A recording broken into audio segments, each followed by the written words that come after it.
Khususnya kamu harapkan pemimpin Tunuku tetap Haji Muhammad Nazar. Kamu melakai Pak Tuhan betul hajat pan cita-cita.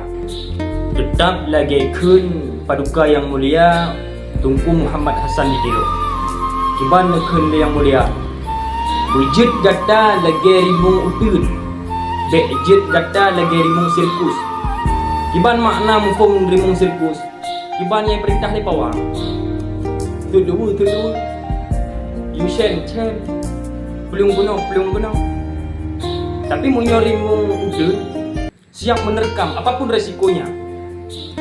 Siap menanggung konsekuensi apapun demi untuk mempertaruhkan maruah Aceh khususnya.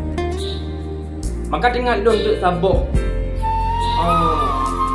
syair balik raja nebah keraja, balik uruk di bangsa, balik utuh bah senipat, balik tungku nebah kita. Adat mukoh rubung mukoh puri. Ada jid barang kahau dan tanggung hukum hanjit barang kahau takli. Yuhugat paksa dalam buka tanda kilat tungkut mati. Yuhugat tegak tajak harkat tak ibadat yuhulam mati. Dike jinau atak kesingah bek sampau mehmeh akhir masa.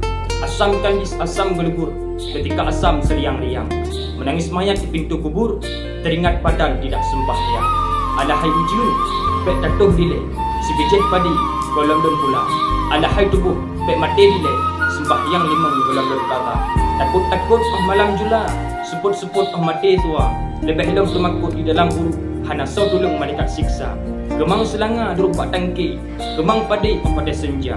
Hudip dalam dunia bek melalui ingat kemati kita yang rasa. Dirirang kari belangang buso, dirirang karo awak temaga. Na padung na trip takalan sabi nang dro mahasi kolam di penata. Tuah bak raja nang dro mahasi, tuah bak padi hani som suba. Tuah bak rakyat lam saboh fikir. Dan melagi Pak Tuhan bentuk cita-cita.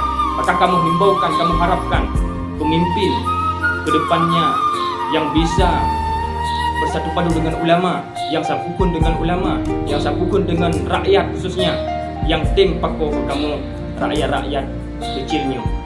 Boh pisang wak mengetah tangki, boh pisang kli aso jihana. Maah dah syalun batin dengan lahir, kadang nak mencuri hati Pak dan pegah haba. Oleh sebabnya lelaki maah bejit kesalah yaumil masyarakat. Assalamualaikum.